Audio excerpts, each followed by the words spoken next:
Javadkar Sahab for coming to us, for agreeing to our request, because this is a subject of great interest for you. So we would be having some good thoughts from you on this environment. And today is also a Paryavaran Divas, 5th June. We celebrate it. So now I welcome Dr. A.K. Pandey. He is a former IS and now he is an activist also. He works for the people. Then we have another person, Professor Ram Gulam. He is a pro Vice Chancellor of Malwa Medical University in Indore. And we have Professor Krishna Raj. He is in Bangalore ICSR Research Institute, which was founded by V.K.R. Rao. And then we have Dr. Shivani, she is a journalist. So with these words, I welcome you, all of you, for today's program. And I also welcome our viewers on Facebook and viewers on Facebook and YouTube, because they are the also important group for us, as they share their views with us after the end of the program, and even after that they send some questions and then we give answers. So this is, once again I welcome all the participants and the viewers on Facebook and YouTube. With this, today being the Paryavaran Divas, which is internationally celebrated, and we as an academician, we need to consider it very seriously, because the pollution is very high. The nature is behaving very differently. Sometimes it becomes too hot, sometimes it becomes too cold, and then sometimes we have so incessant rain which destroys our farmers' products. So that's why we need to consider what should be done and what are the minimum possible things which we can do to save the humanity, to save the earth from the incessant impact of nature. When you were Minister for Forest and Environment, you have done so many good things to keep a balance between nature and humanity. So we would like to, first of all, to hear from you about the today's program. Please give the inaugural lecture on today's subject, that is the Paryavaran Divas and nature, how to manage it. What are the measures which we should go for that, and what are the measures which government in last 8 years have taken to improve the situation? So, shall I start? Yes, please. Yeah. Professor Narayan, Professor Krishna Raj, Ram Gulam, Dr. Shivani, and Dr. A.K. Pandey, and viewers who have joined to this debate. Let us understand the facts first. Whether climate change is a real problem or an imaginary one. I think it's a real problem. But it is not because now rain precipitation has increased, because hurricanes have increased, because droughts are increased. That's a different phenomena, because if you study 10,000 years of weather pattern, in 1,000 years of weather pattern, you get various variations. So that's nature. But climate change is happening and very fast, because in last 200 plus years after industrial revolution, we started emitting carbon more. The coal consumption increased very rapidly. Otherwise, nature has its own system. Man inhales oxygen and exhales carbon dioxide. Plants and vegetation inhales carbon dioxide and exhales oxygen. So there is a balance. And therefore, there was no some viewer or some participant has to go mute. किसी का आवाज सुन रहा है, mute करे सब लोग.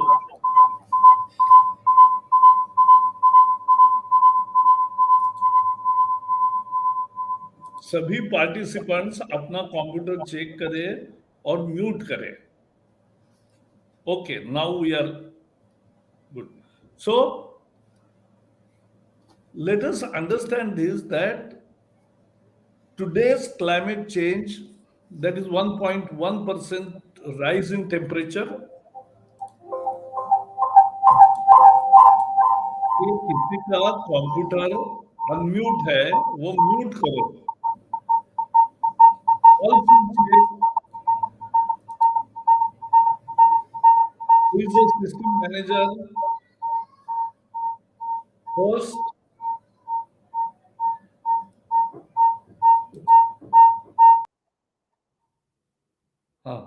now it is okay. So this is the result of continuous rising emissions after industrial revolution. And carbon dioxide will remains in atmosphere for more than 100 years. It is effective to destabilize the atmosphere. So, who is responsible? The first question is, who is responsible for today's climate change?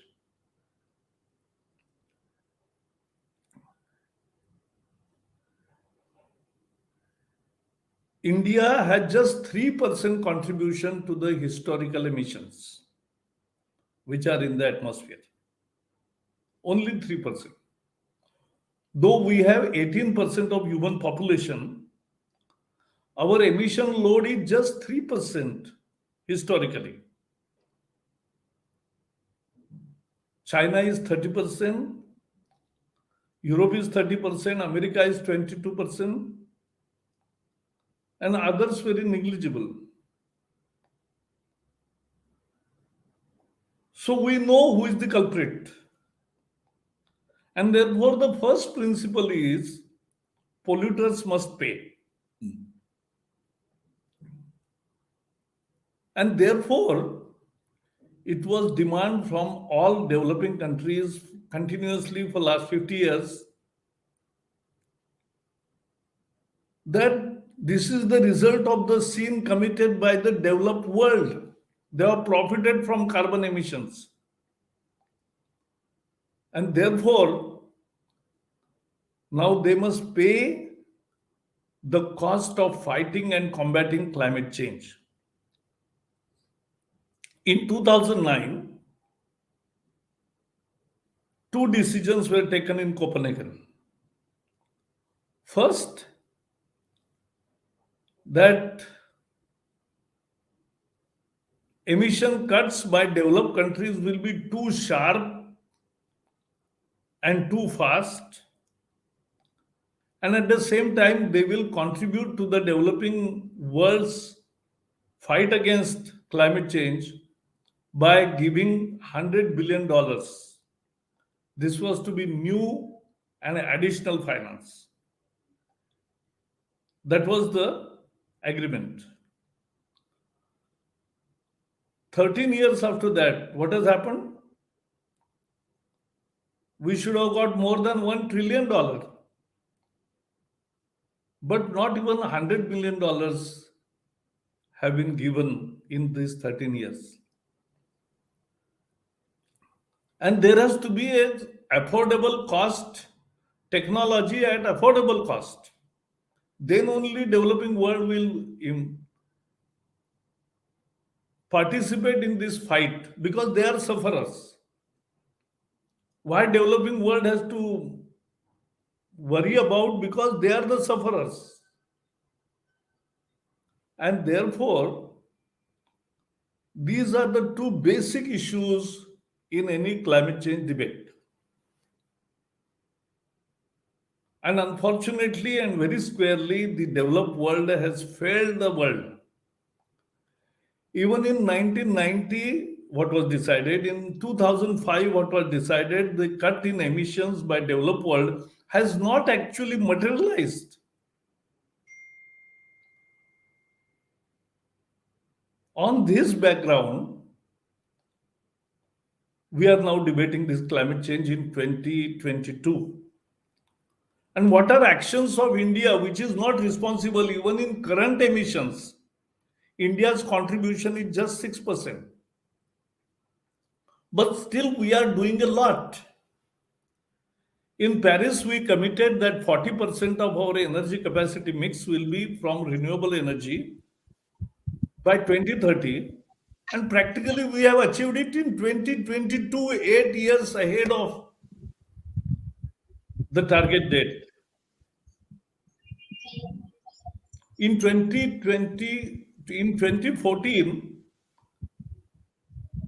the renewable was not even 22,000 megawatt solar.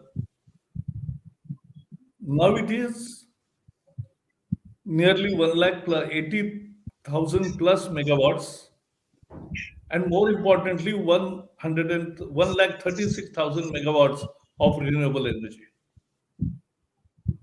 It's a huge progress. We are leading by action.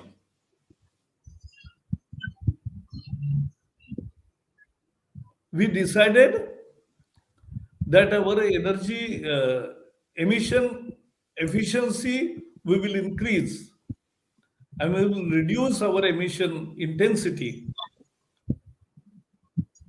by 10%. And that too we have achieved in 2022. So India is walking the talk. We also took upon ourselves the responsibility of increasing the tree cover. And when the world is facing logging, when the world is facing problem of reduced forest, our tree cover has increased in last 8 years to the extent of nearly 20,000 square kilometers. It's a huge contribution. Practically, we are one or two countries which have increased their tree cover. So when international committees and organizations evaluated the progress on the commitments of Paris, the jury was out to say that India is the leader in walking the talk. We have done it. And we have not only went ahead on our stated commitments, we have taken up many new commitments also. Degraded lands. We have to restore it. We have taken upon ourselves that in next 8 years we will restore 26 million hectares of degraded land. This is the world's huge target. Nobody can even think of it. We said that we will penetrate our renewables into various uses. And as today Prime Minister said very proudly, and that's true, that in 2014, the percentage of ethanol mixing was 0.4%. Now it is 10%. It doesn't save only foreign exchange, it saves 27 million tons of carbon emissions. Our SpiceJet company flew Delhi, Dehradun, Delhi flight on biofuels. We have gone much beyond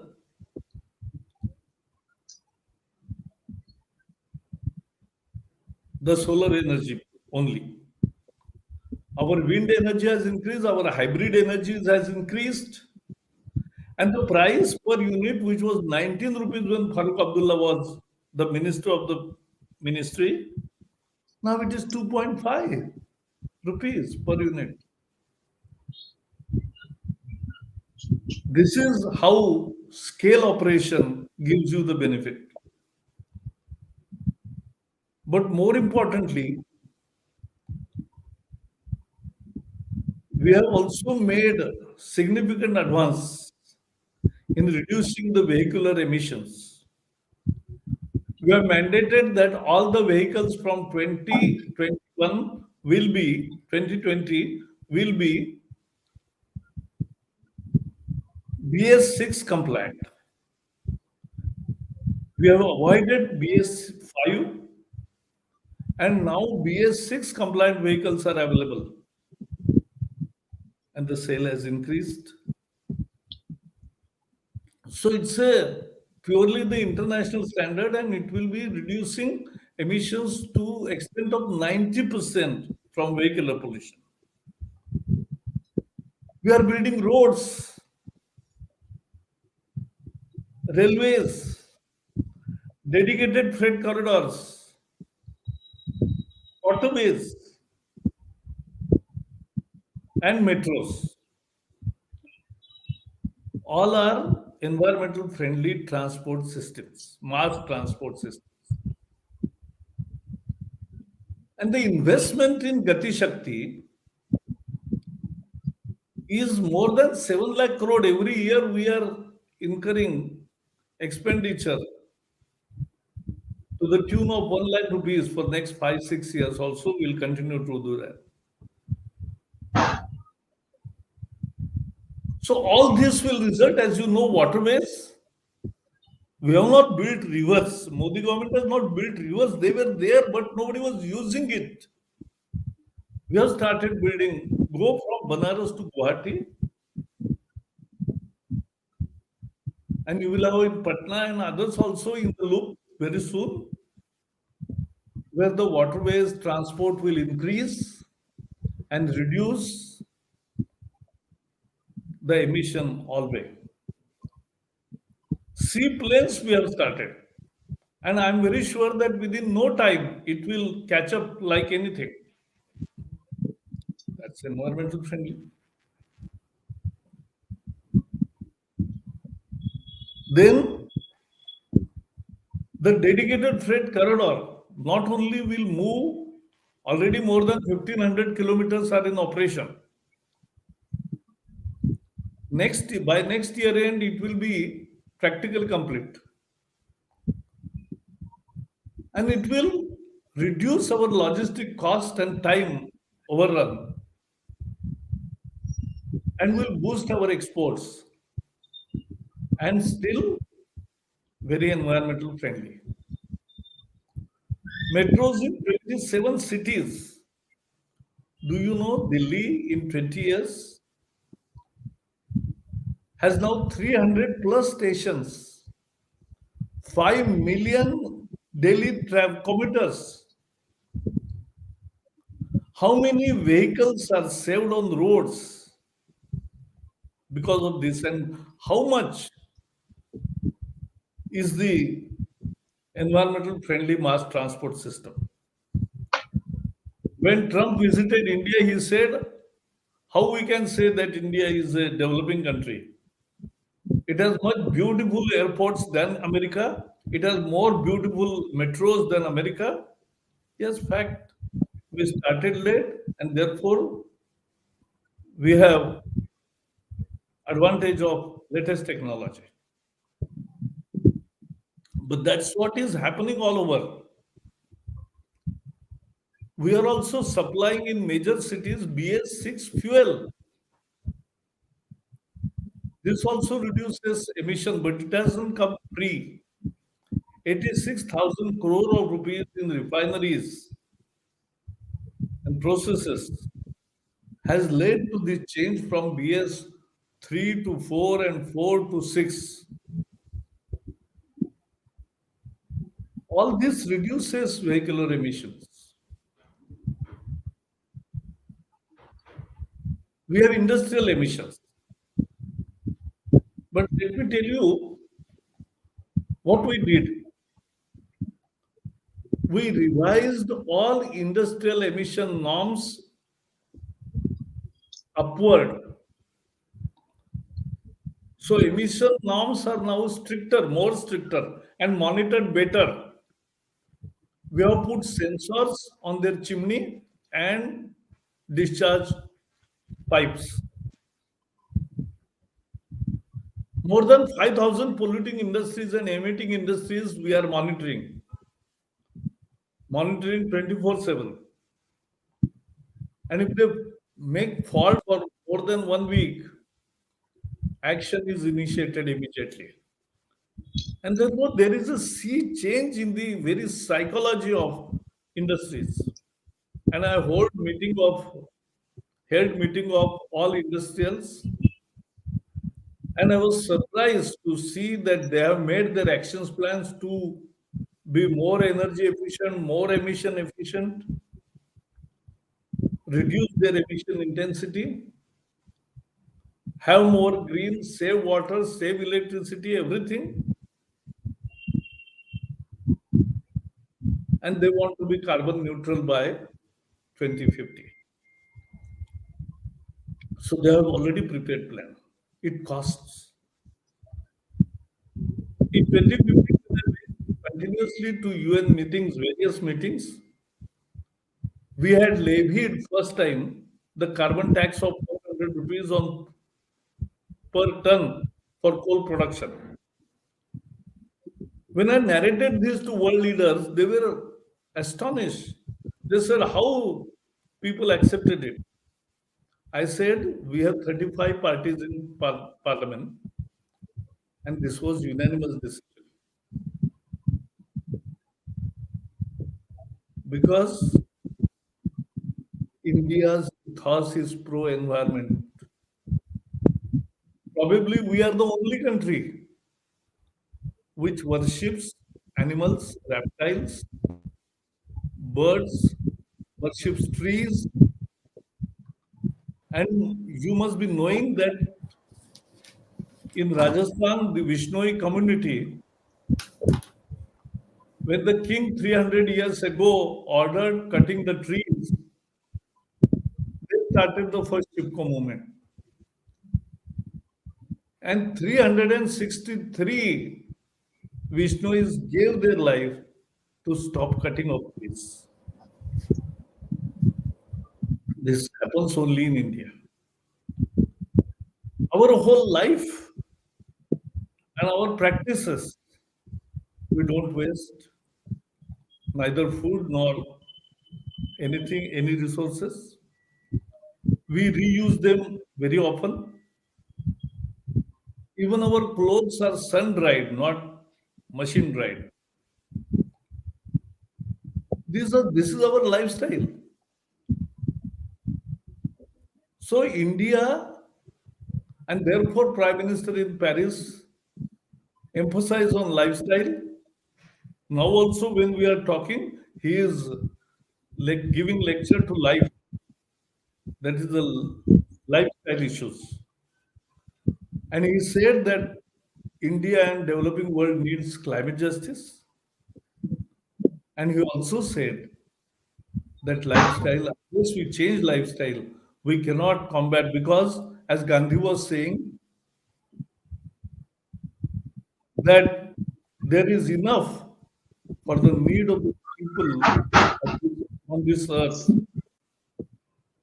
but there is not sufficient resources for the greed of the people. So that is the Indian ethos.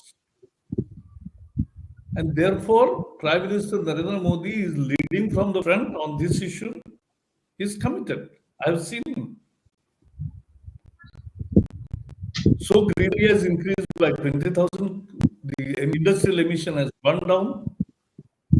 Even the power scenario, not only renewables, the LED revolution, energy efficiency.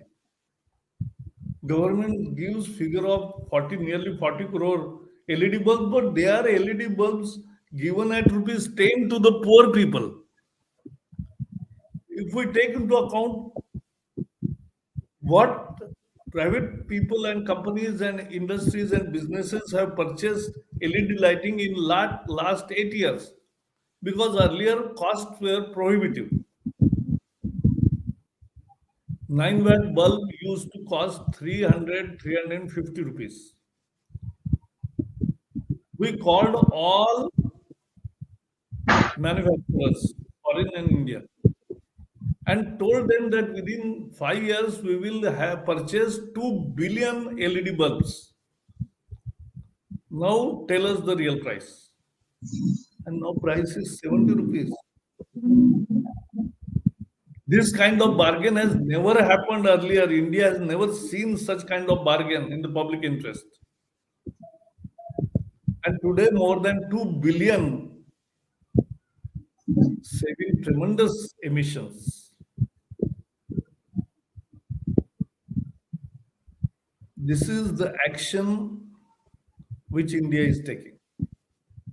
We have started International Solar Alliance.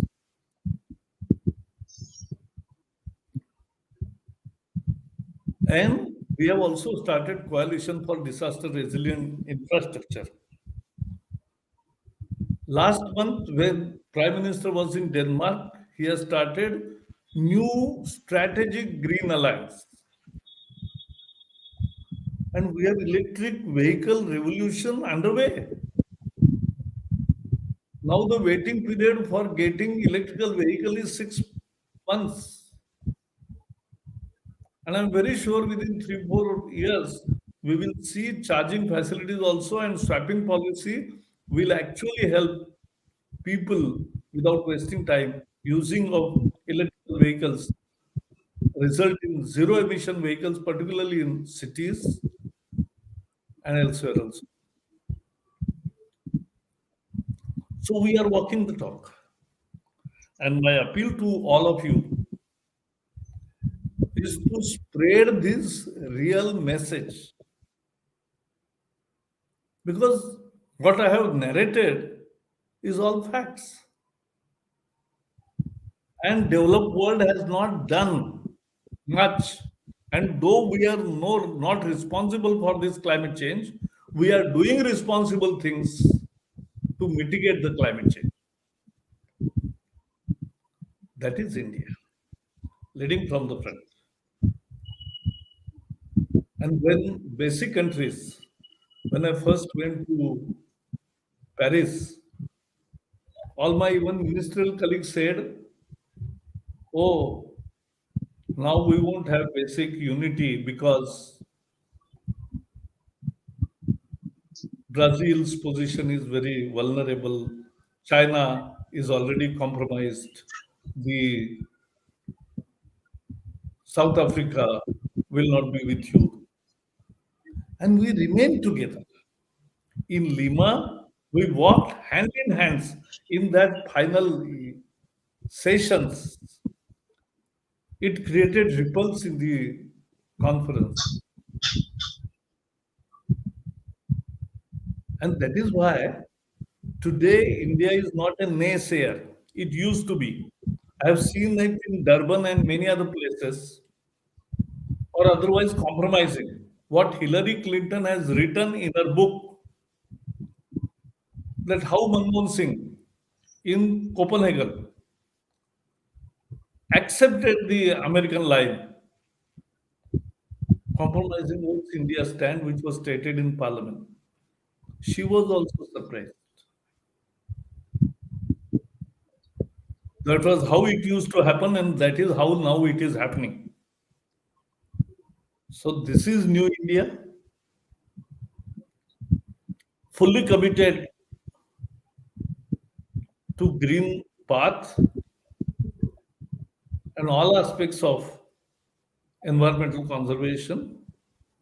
Despite our constraints that we have only 2.5% of the world's landmass, we have only 4% of fresh rainwater resources, and we have 18% of world's human population as well as cattle population. Still, we have managed our biodiversity so well that we are 8% of world's biodiversity, and the robust wildlife scenario testifies that. So this is India in action. This is what we have changed in 8 years, and this is how we want to go ahead by taking everybody along so that all states, all sectors, and all aspects of life go together and walk more greener path and achieve and combat the climate change. That is India's position. Thank you and all the best.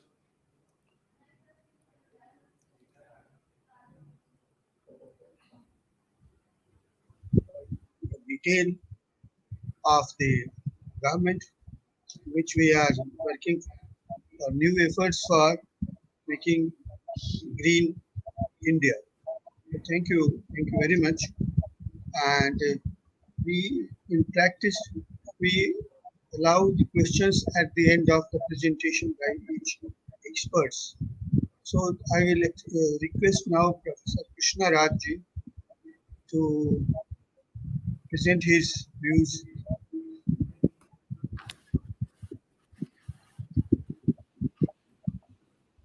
Good evening, one and all. Honorable Prakash Javadkar, Professor S. Narayan, Professor Ram Gulam, and Dr. A.K. Pandey, and also Dr. Shivani. And I wish you, every one of you, the World Environment Day. On this occasion, I am highly pleased to have this seminar discussion on the very pertinent issue, the green initiatives of Government of India. And it was a great pleasure in listening to Mr. Prakash Javadkar. He has given a beautiful account of the government of India's recent uh, efforts in addressing the climate change. Even though he has clearly mentioned it is the developed countries which have caused the climate change, and India is bearing the cost, and it is also heading in all the way to achieve the climate goals. I am very happy to listen to him on these good efforts made by the government of India in recent times. So I have gone through several efforts of the government of India, including in the recent budget. The green hydrogen move was the one of the best effort in India, which is going to have a future energy. The green hydrogen would be the future energy in India. And also the efforts in electric vehicles and energy efficiency, and also the mitigation efforts like afforestation programs, all are really making India proud in the international arena. So I don't want to contradict anything on the policies effort of the government of India has taken. It has achieved several miles, and in recent time, even COP 26, the government of India has committed to have net zero emission by 2070. So, given this background, and I would like to make a brief presentation. Let me allow to share my PPT slides.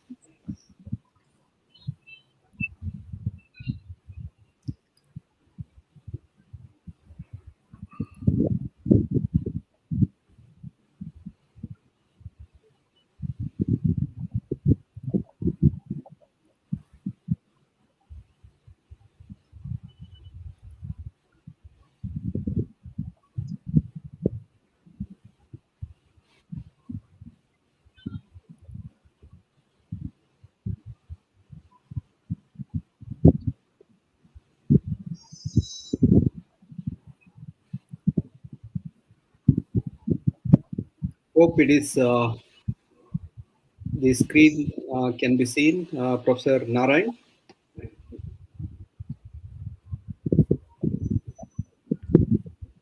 Sagar, Can you see my presentation, Sagar? Your presentation? No, I can't see. I can't see You your are unable to presentation. see my presentation. No, it's not coming. Oh, is it? Okay. To share your presentation, Yes, yes, I am sharing.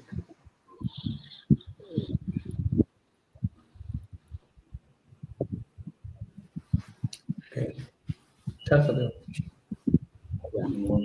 Yeah. ये बंद कर. Now it is visible, Professor. Okay, ये बाद में भेजने को कहेंगे.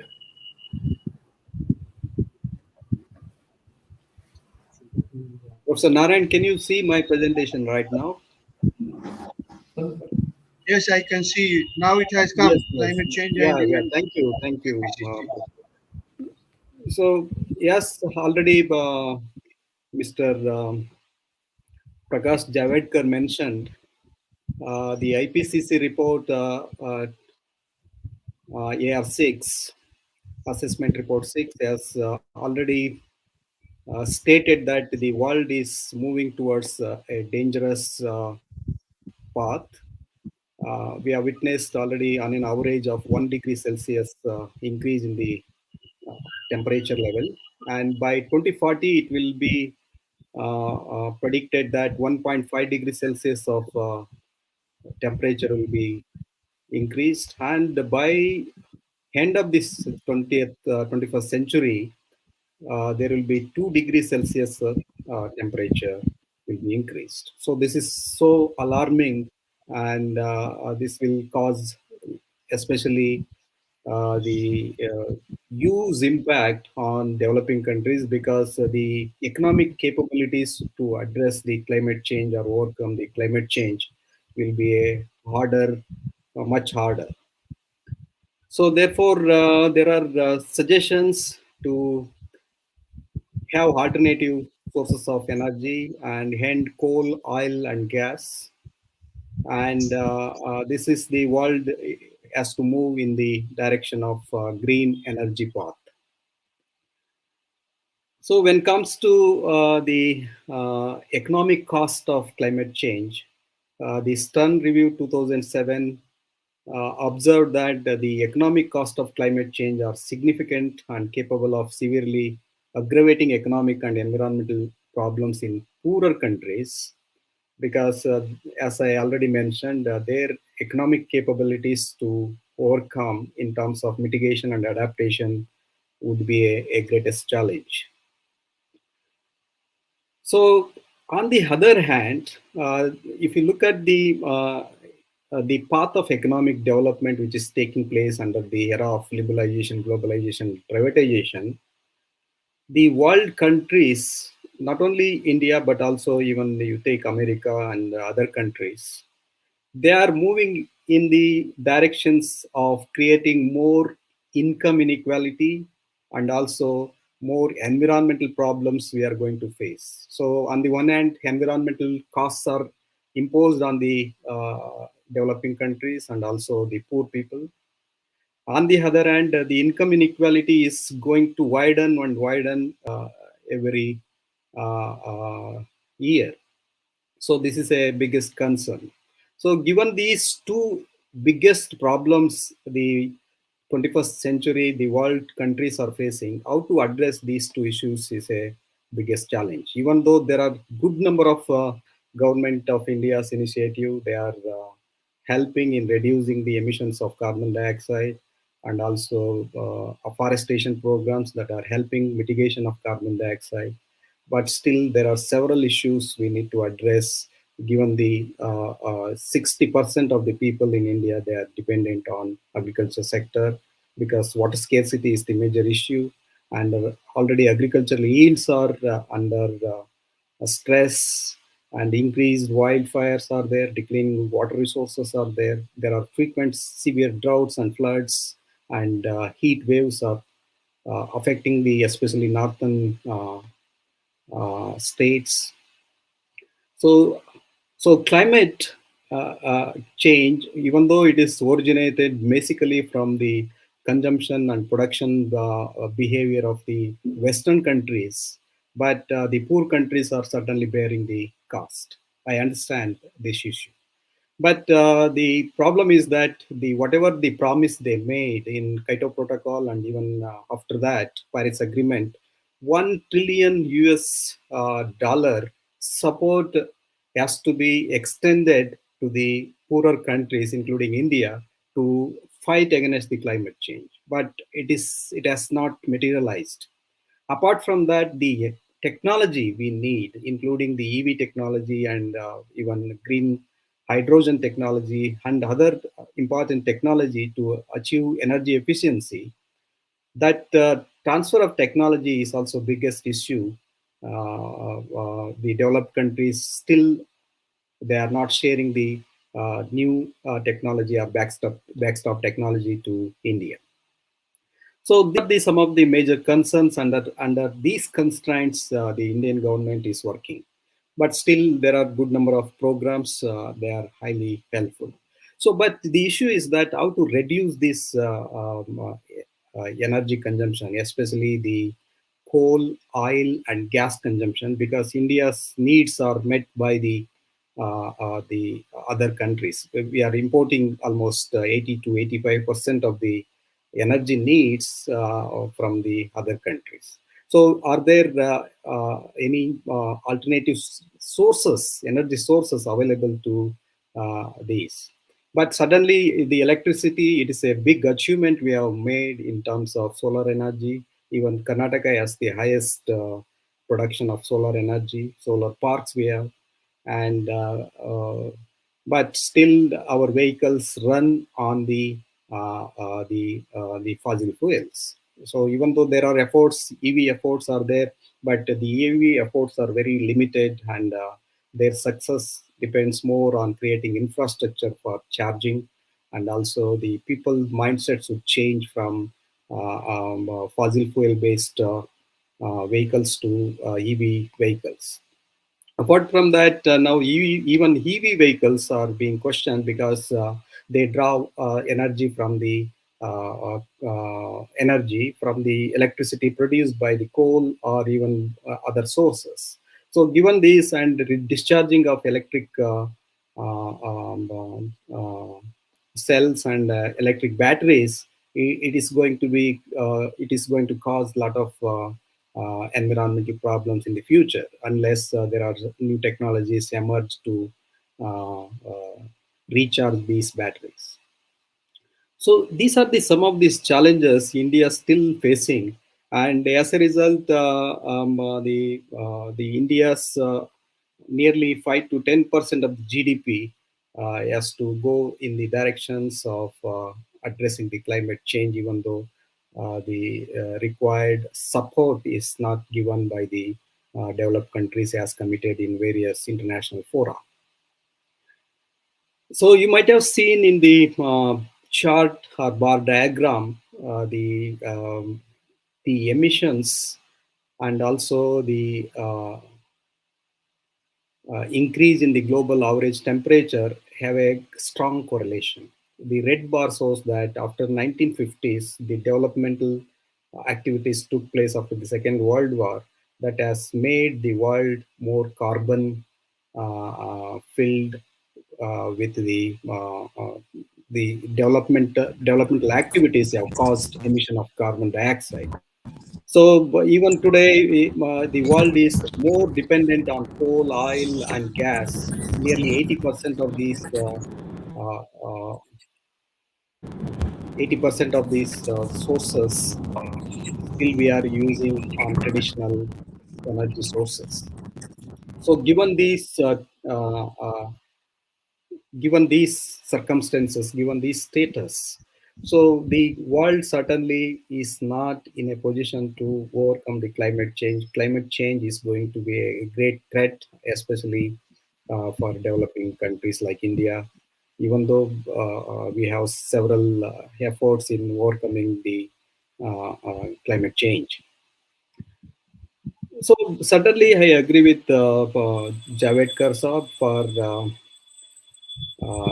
unequal distribution of the CO2 emission and also energy consumption. If you look at the breakdown by country, million tons of oil equivalent, the energy consumption by India is very, very negligible even today, 908 million tons of equivalent. Whereas United States and China, for example, they consume enormously the energy by these sources, gas, oil, and petrol.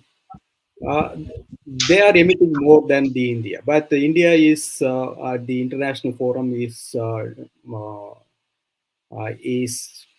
providing a leadership uh, uh, leadership in mitigating the climate change. That is highly appreciable. So we are committing more than the other countries. They are committed to follow in policy circle. So if you take the emission of CO2, but it is a major concern. So the increasing CO2 emission is a major concern for India, even though it consumes less energy, but it is increasingly emitting more CO2. That is also a problem. But other countries emitting more than the India, that is also there. But India, 2,191 million tons of carbon dioxide equivalent it is emitting. So that needs to be addressed in the Paris Circle. But if you take Asia alone, the China, which is consuming even 24% of the energy consumed by the Asian continent alone. So India's consumption is increasing, but still it is not as much as the China is using the energy. And the energy use per capita is very, very low in India. And if you take global disparity in carbon footprints, India's carbon footprint is hardly 1.57 tons. So it is highly negligible. So these are some of the facts that show that these figures clearly show that there is a strong association between increasing demand for energy and rise in temperature levels on the one hand. The growth of high carbon economy is also linked to the neoliberal economic policies of capitalism as mass production and mass consumption. And however, the carbon footprints vary with income inequality in the country. The rich produce more carbon footprints than the poor. So, what would be the impact on India? Already, many sectors of the economy, many regions, billions of people are affected with increasing number of cyclones, high precipitation, floods, severe droughts, forest fires, acute shortage of drinking water, destruction of social and economic infrastructure, which are common in India. More extreme heat, more heavy precipitation, more frequent droughts, faster sea level rise, and we have a vast sea level and greater loss of species and ecosystems are observed by the various scientists. So agriculture productivity will drastically fall because already you know that there is a save soil efforts are there, increasing utilization, increasing application of chemical fertilizers and pesticides have already affected the quality of the soil. And as a result, on the one hand, agriculture productivity will drastically fall to feed the nearly 1.38 billion people. Of course, we have achieved self-sustenance in agriculture production, and we have a huge stockpiling of the food grains. But still, if you look at the bleak picture of the climate change, still we need to address this agriculture productivity and agriculture production issue. So nearly 82% of the farmers are small and marginal. They have a small agriculture land, and any impact like droughts or high precipitation will affect the income of these poor people, and they may be pushed to below poverty line. So these are the vagaries of climate change that can affect our wealth and counterbalance our production, or counterbalance our achievements in terms of GDP and per capita income. So therefore, we need to safeguard against these all climate change vagaries. So that how one can work against the nature, because the climate change is a natural phenomenon which the world has caused this new uh, new, what you call it, as a new danger which has inflicted on the world. So, in this regard, the already rainfall patterns have drastically changed. High temperatures in various parts, sea level rise, storms, cyclones. Even there are cities like Mumbai and Delhi and even Chennai and Bangalore that they are highly flooded. Of course, there are several other reasons for this flooding, choking of the drainage and other things. A not a well developed cities are not well developed based on the master plans, etc. But still, this is a problem because Mumbai and Chennai, they faced a huge problem in recent times because of the flooding for more than a week. So apart from that, another issue is that 48%, nearly 48% of the poor, as per the multidimensional poverty index, they are being highly affected due to this climate change because they have very little money to safeguard themselves against these type of vagaries of climate change, and their basic infrastructure like houses, drinking water, sanitation, even their education being affected, their health is being affected. So as a result, they may be highly prone to these type of risks which are emanating due to climate change. Of course, there are system in place to safeguard all these poor people, but we can find always the implementation gap we can find. So the economic cost of climate change is going to be 10% of GDP. It is not a small amount. So this causes a huge a chunk of our productive money, which can be alternatively invested for infrastructure development, will go for the adaptation programs. So this is the one issue we need to really address, how to balance both addressing the climate change at the same time overcoming the poverty of 40% of the poor in rural India, especially. So another major concern is that recent reports, environmental performance indicators, 2020 and earlier reports. So this report adapted the framework of organizing 32 indicators into 11 issues categorized into two policy objectives and weights shown at each levels as percentage of the total sector. You can see the environmental health and the ecosystem vitality of the vitality. They have assigned 60 weightage to economic ecosystem vitality, whereas environmental health is being given 40% weightage. So in case of environmental health, exposure to PM 2.5, 11% they are given, household solid fuels, ozone, sanitation, drinking water, lead, solid waste 2%, and waste management, heavy metals, and sanitation and drinking water, and air quality issues. So if you come to ecosystem vitality, where there are good number of indicators.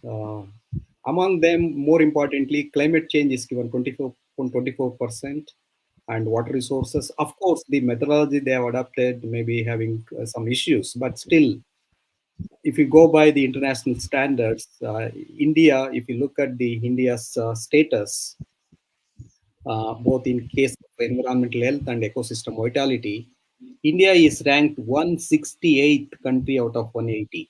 It means that it scored very less. India scored 27.6 out of 100 total scores. In 2006, India's score was much better, 47.7. Out of 132 countries, India stood at 118. So over a period of time, especially after the 1991 onwards, the environmental destruction is much more observed in India uh, than uh, uh, uh, earlier period, previous period. So therefore, I used to tell that the up to 1991, economically India was poor, but environmentally highly sustainable. So after 1991, India is economically rich but environmentally poor. So these type of dramatic developments which are taking place in India are needs to be needs a rethinking or revisioning of India's economic development, where we need to address both economic development and the environmental conservation. They should go hand in hand instead of diverging themselves, causing impact by another one. So you might have seen economic development has been gracefully and also what we call it as highly influenced by the supply of various goods and services by the natural capital. So then the natural capital has helped the economic development of India because we have a huge natural capital apart from man-made capital and human capital. But after certain years, after reaching the point where the environmental destruction is affecting the economic development. That means that the cost of economic development is very high due to the environmental destruction. So therefore, we need to counterbalance the cost imposed by each other: environmental cost on economic development, and economic development cost on environmental conservation. So there needs to have a pragmatic approach to uh, uh, uh, synergize our policy approach to achieve a sustainable development. So these data shows that India has low EPA scores that indicates the need for sustainability of ecosystem with a high priority focus on critical issues such as air and water quality, biodiversity, and climate change. You might have seen the air quality in New Delhi, which is highly carcinogenic in nature. So they are, RSPM and SPM have reached behind the standards, and almost sometimes it reaches 550 parts per million. So this is very, very dangerous. Even other cities are also facing the same problem. Even the recent reports have shown that the India is having highest polluting cities when it comes to the world countries. So this clearly shows that we are undermining our health of the people and also health of the environment. So I'm economist, but I always focus on economic development. At the same time, I'm also environmental economist. I want to achieve economic development with all sustainable development goals to be adapted or integrated with economic development. That is called sustainable development. So we should not affect our the future developmental needs of the future generation. They are more important, and the resources have to be kept and stored, saved, and preserved for their well-being. So we can just cannot leave the wealth, and we cannot afford, we cannot consume all the environmental resources, including water, air, and everything. So therefore, sacrifice of environmental sustainability for economic security, or vice versa, is the biggest question at this juncture. So we are passing through a transition where we need to ask such questions, whether we can undermine environmental sustainability for some more time, or we to achieve economic security, or we can achieve economic security along with environmental sustainability. This is the big question the policymakers need to think over and synergize instead of diverging policies of economic and environmental development policies. So, environmental economists inform the policymakers on the cost of environmental risks and the benefits of reducing them, the cost of the risks, cost of risk, and mitigation or remediation options and redistributional effects have more welfare beneficial effects, welfare effects. So therefore, we need to reduce successively the cost of environmental risks, and we have to mitigate the environmental problems, including carbon dioxide and other greenhouse gases, to have a sustainable development. So therefore, what I would like to say here is that India needs to learn from the fault, the failure of the developed countries. The developed countries did not have the chance to experience these type of risks earlier. So just they randomly gone ahead to achieve economic development first and restore the environment later. But that cannot be achieved in case of India. India cannot afford to achieve higher economic development at the same time destroying the environment, because as Javadkar mentioned, our lifestyles are different. We are more oriented, are more attached to the nature. Even we are worshipping nature and lead a simple life. So we don't need such income disparity or more income to survive on this earth, because it is a huge population also, 1.38 billion population. If we pursue the path of economic development of America or European countries, we cannot survive on these limited resources available in India. So therefore, one need to think what should be the economic policy for India. Economic policy should not be based on the policies of liberalization, globalization, and privatization supported by World Bank and IDB, World Bank and IMF. Well, we need to listen to the more United Nations organization, which is pushing for sustainable development after the publication of Brundtland report in 1987. So even Mahatma Gandhi ji, after the uh, achievement of the freedom from the British, he advocated the policy of developing the villages first. So, because he did know that the villages are the backbone of India's economic development. Therefore, villages are depending on natural resources. These natural resources provide employment to a huge chunk of people, and these people are the backbone of economic development. But the policymakers, including others, Jawaharlal Nehru and others, they gone ahead with the mixed economic policies type, both existing of public sector and also private sector. So that is the beauty of India, which has made economic development possible, and the recent the even our prime minister is taking all these goals ahead and achieving several milestones in it. So, in this way, what I would like to mention is that the India's pursuit of economic development, especially for higher GDP growth rate and income, it has its own consequences in the long term. So, its consequences on long-term economic development is scantily discussed in the contemporary literature. Gap in literature call for a wider debate on whether India's remarkable achievement in economic growth is reflected in its environmental outcomes and equitable growth. Whether India's pursuit of economic growth is founded on the principles of sustainable development and inclusive growth is the biggest question we need to ask at this time. So I stop here, and I don't want to take much time because there are other speakers. I would like to listen to them. It was pleasure listening to Prakash Javadkar, sir. Thank you very much. Thank you very much, Professor Krishna Raj. You have made a very good presentation that economic development is high, but the environmental development and conservation is low.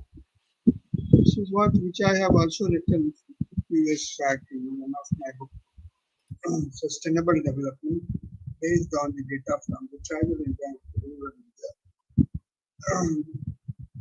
I was listening to you very seriously, and I thought that what was the position few years back. Still, we are continuing with that because if we want the economic development, the developmental activities sometimes goes against the nature and basic fundamentals of the climate change. So we need to consider it and we have to think and rethink on it.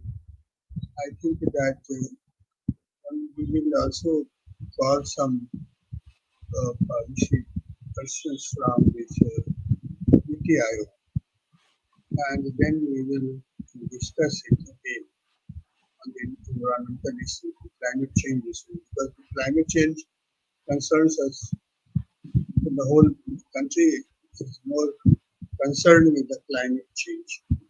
So I will be doing sometime in July. I think it takes at least 1.5 months inviting and fixing up the theme for discussion. I think our next step will be on that. So thank you very much for raising such essential inputs of the climate change and providing the basic data. Now I will request Dr. Ram Gulam Ji to present his views. Sir, good evening, sir. I think Thank Mr. Prakash Javadkar has left, uh, but he has given, and Mr. Professor Raj, Dr. A.K. Pandey, and Madam Shivani. But Mr. Prakash Javadkar has given very scholarly and very scientific presentation that he has analyzed the environmental issue and what really India is doing. But the Professor Raj critically analyzed the economic development and environmental development. The both things which together for total growth are sustainable development. We can't have economic development on the cost of uh, environmental development. So, since I'm a doctor, so first of all, the greeting for the environment today to all of you. We have met today on this very nice day. And theme of this year is environment is only one, because we don't have any earth to survive. So everyone has to be involved in you have this responsibility of everyone, individual of the whole person living in the earth for the conservation of our environment. Our earth is on ventilation. There is so many problems.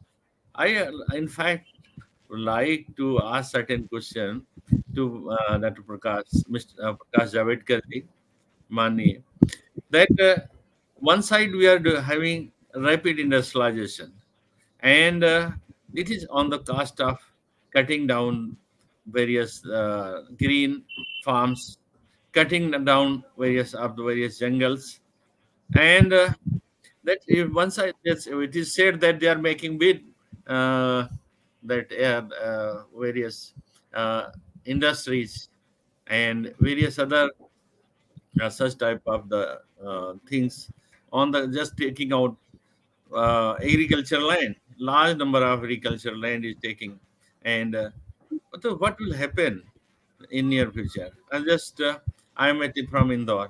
that observing for last 30 years. And I have seen, if you compare from the Delhi, then certainly I have certain observation we can that I can discuss with you.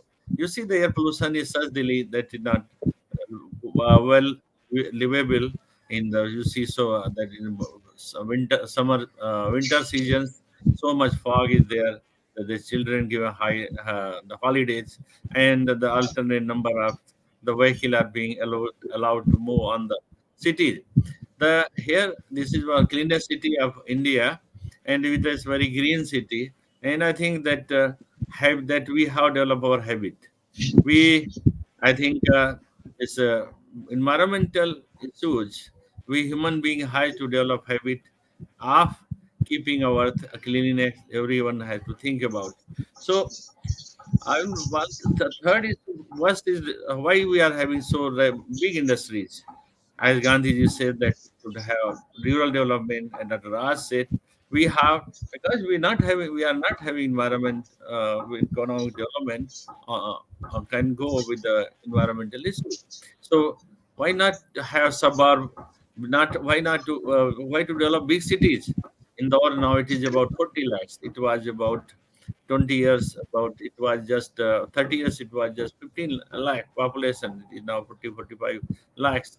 On surrounding all the hills, they have been cut down, and the farms, large number of farms have been removed for for development of city. We are saying that we are developing it. Not well, we are cutting the farms, we are cutting these jungle and hills. That we are disturbing ecosystem. I remember, although there is climatic change throughout the country, but I think every city needs to breathing. And the Indore was it was have a good climate about 30 years ago. There was no need of air conditioner, nothing. The only fan was required. So I think the city has stopped breathing, and it needs again rethinking about. This might be one of the example that I can could be quoted. Second thing, we don't let's talk about recycling. Recycling, I was, when we go to developed countries, you see tissue paper even they use is recycle. Here we are not having very much recycling of the various items that it could be recycled paper and other thing that we can use. And one more thing that we have to think about, resources we have, they are not unlimited. We are having increased population. No one talk about to do something for reducing our population. These are certain issues that in my mind that we have to consider for our sustainable development on these issues. And I would like to share a few slides, uh, only few.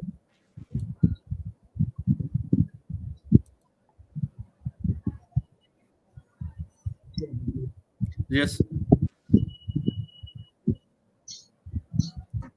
sir, my slides are visible. No, it is. I'm not going to back to in basic issues. Green with today, our topic is that what India is achieving for green environment, that will be and clean environment that to have to consider. And we can have green resource India not on the cost of use of non renewable resources. We are dependent on renewable resources. Today, as doctor, I will say India that Earth is on the ventilator, and the climatic change, the ozone layer depression, land contamination, deforestation, soil erosion, and others, and loss of biodiversity is there. We need to protect this our planet, and certainly, one thing that I said, this is one of the responsibility of every citizens. Here, only one thing. A lot of things has been discussed by Professor Raj, critically analyzing how country is developing, how the initiative taken by government of India. Here, I will just focus on how one individual can have uh, help in developing environment. think we have lost that in my PPTs that I was having somewhere. I've missed that. I'll just enumerate those initiatives that we can should go digital. More and more our use of computer and the less use of the that paper. Switch off lights when you are off. Basic thing that and reuse uh, use of more and more cycle, not using the less use of the uh, vehicles to reduce fuel the fossil fuel consumption. Yet sharing, switch off computer off, and recycle. That very important. That is we are not emphasizing our country. Cut necessary travel. This is also and save water. This is very whenever it possible.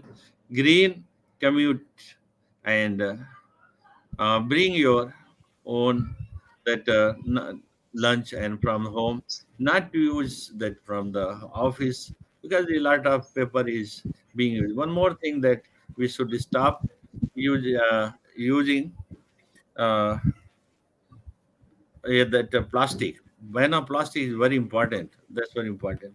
That at international level, if you see, uh, there is Bill Gates and Prime Minister of President of America always appreciate the initiative taken by the government of India about the environmental issues and praised our Prime Minister a lot about that in what initiative that it has been taken by government of India and it is really if we'll think about just a minute.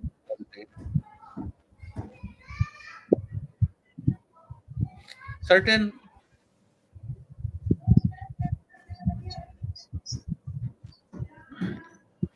that is initiative that has been taken and that is in the officially on the site by Prime Minister's office. India was to protect environment multidimensional. Uh, of course, Prime Minister Narendra Modi announced it is in the Hindu that that on June 5, the India has achieved target 10% ethanol blending, petrol 5 months before the deadline. I think such things are that could be appreciable. The things keep on going, and it will reduce. It will certainly the holocarbons in the atmosphere. Then their rise of blending of petrol is one of the issue is the things, and certainly save soil movement. Again, it has initiative has been taken and increased awareness required for soil health, and the certain programs has been made for it. And the National Action Plan of Climate Change of India, and it is appreciable. It has, you all we are aware of National Solar Mission. National, it is you see in the all over the country, its effects are being can be observed. And National Mission of Sustainable Habit, National Water Mission, National Mission for Sustaining Himalaya Ecosystem, Green India Mission. On that, I think we had to discuss here. National Mission for Sustainable Agriculture, National Mission on Extracting Knowledge for the Climatic Change. So this action plan, it is very appreciable from the that is from the government. Just once I will start, I want to stop sharing.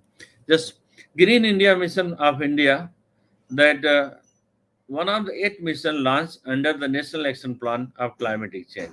It was launched 2014, and its objective were, I think, to protect, restore, enhance India's falling forest for cover, to respond to climatic change through the combination of adaptation as well as mitigating measure, to increase forest-based livelihood, to enhance carbon uh, live, sequencing by 50 60% tons by 2020. that Professor Raj has given what are the achievement in this plan.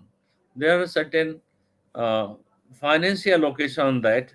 I think if you see that it has been observed, but funds are being used for the develop these for this plan. So I think one side that India what's plan it is having, there are good plans, and it needs continuous efforts to continue. But I think from PMO office or from the are related offices, I think if these plans will continuously will be implemented throughout and effectively, then certainly it will our country will benefit on the environmental issue. Certainly, but I will not go. I have not to say much, but I think we should not have development on the cost of environment. So again, I will say that what Gandhiji said that we should discourage, we should not copy Western pattern. We should have own way of development, and we should have and more development of the we have should have development policy for the villages. Why not to provide employment in the villages, in the rural area? What is happening?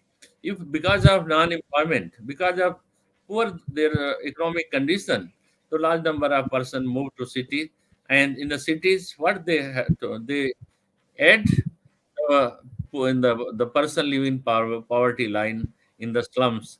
25% people are below poverty line living in the cities of the country. This is a very shameful living. So, considering this, again, we have to think about the policies the of development that are based on the industrialization and urban development. Now, we should rethink about our policies should be more focused towards rural development, because you see large number of population, about 70%, 80% lives in the villages, only 25% live in the urban area. With these words, I'm just ending here my presentation. Thank you very much, Professor Narayan sir, for giving me opportunity to talk on this very important issue. And you provide me opportunity to present with the very knowledgeable, very about the area, this area, about environment, by with before Prakash Javadekar. Thank you very much, sir. Thank you. Thank you very much, Ram Gulam Rajdanji. You have made a presentation which is required at the time. This is the right time to have such presentation because we cannot compromise for climate change. Climate change is a lifeline. If the climate becomes disastrous, then it will be very difficult for the survival of the marginal and poor people. Rich people may somehow or other manage to survive, but the poor can't face that rising heat, rising hot wave, and rising cold wave. These are the outcome of the climate change. We need to consider while drafting the policy, we need to consider the tribals and the poor people also. Because what we are generally discussing, we are discussing on the basis of the urban population. But the tribal population is also an important ingredient of the country. So we must care for them and we should also give some due importance in climate change to those people who are have. Once again, thank you very much. And hopefully in July we will have some conversation on this topic with the NITI Aayog and other people who matters for this. And now I will request our chairman, Dr. A.K. Pandey. Has he left or we are not seeing him on the screen? Dr. A.K. Pandey? Dr. A.K. Pandey ji? आप हैं कि छोड़ दिए आप? Doctor A के Pandey ji, doctor A के Sir, Pandey साहब, आप छोड़ दिए? Narayan sir, Dr. A.K. हाँ, Pandey is not there. Some technical issues are there, and Dr. Shivani is also not there. So we can conclude, sir. so we can continue. But where is he? He's not on the screen. Dr. Pandey ji No, is sir, not he is on the not screen. right, not able to join right now. Acha, that is the technical problem. Okay, okay, then what we can do that the climate change, on climate change, uh, if you want to make any more points, Krishnaraj ji, so that we may utilize the time, and we may, if you have some positive thoughts for the people of India regarding the climate change, then you can make it up so that we can also, it will be a part of our discussion, and we will put forth, as you know, that we share it with the concerned ministry. So we can share it because you have made some valid points at the, of climate change at the international platform. This is how we are developing, the way we are developing higher, and we are losing our climate change status. That is necessary that we must consider climate change when we are launching any programs or any project for the development of the people and the country. Would you like to make some comments, Krishnaraj ji? Sir, actually, I have made my points very clear, and Okay. Yes, you have I made don't think points. I do share some more points because it Okay. will dilute some of my issues I already discussed. But the Okay. only thing I would like to uh, Okay. mention is that we need to have a Oh, Pandey ji aa balanced gaye hain. approach. Yes. Dr. A.K. Pandey has joined. Yes, Oh, sir. we were waiting for you. Now, Thank you, due to Professor Narayan. But I don't know yes, how many minutes I can speak on this. you are Very little traveling. battery I have got. Okay, you can conclude and give the concluding remark. You are the chairperson.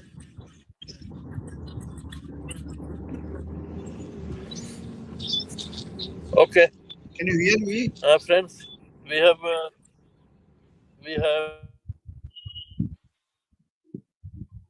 our distinguished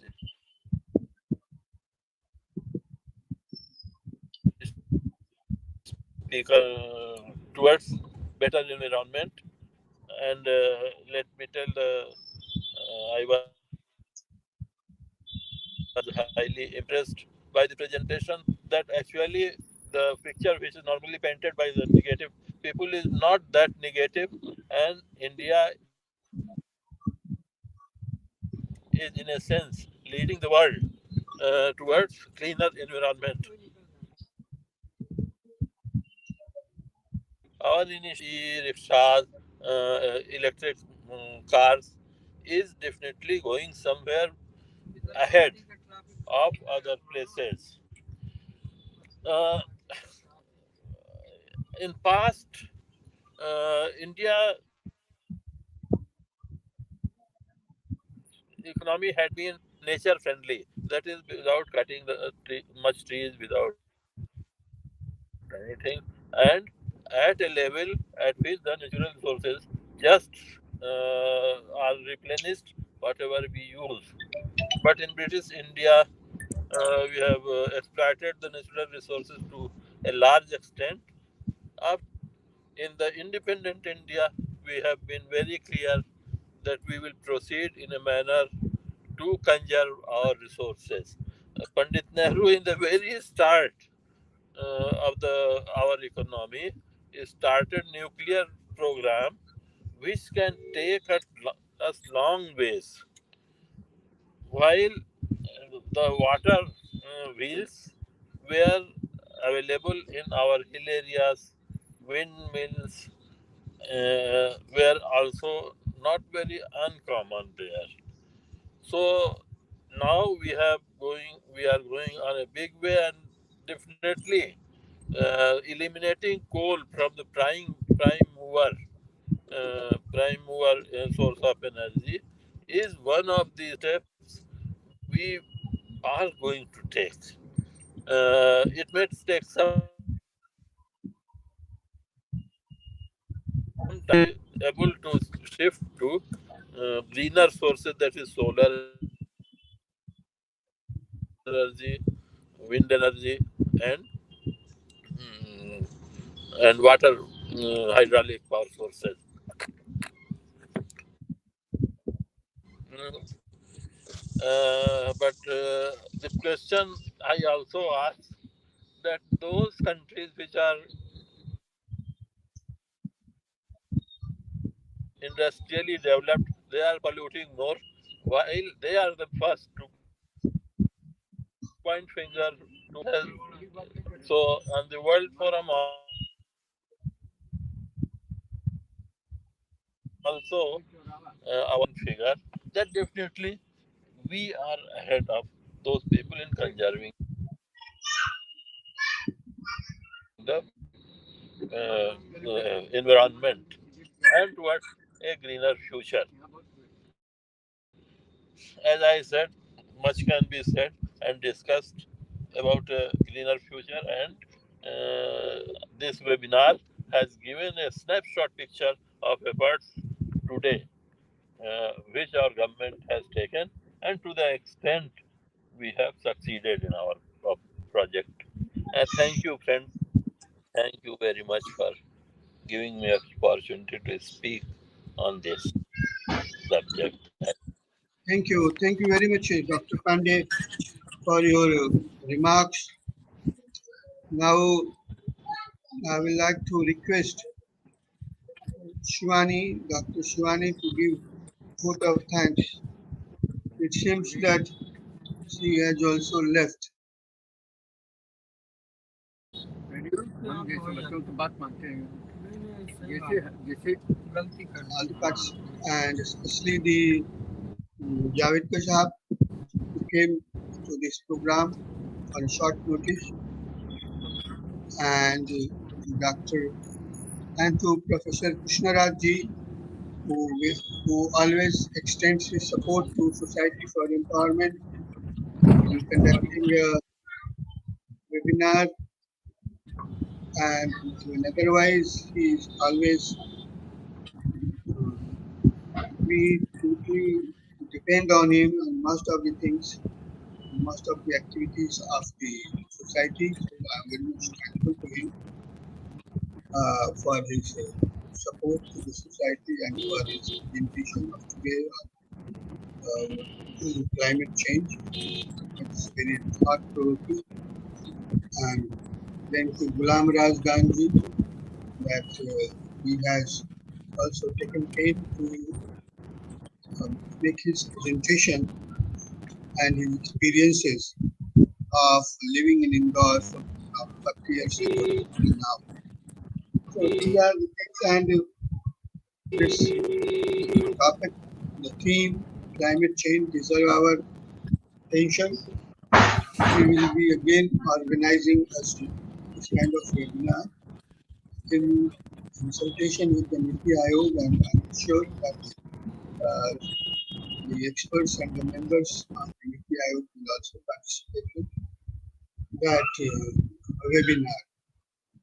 So thank you to all for participating in this webinar and giving your thoughtful inputs for the planners and policymakers of the country. Thank you very much once again to you all. Thank you.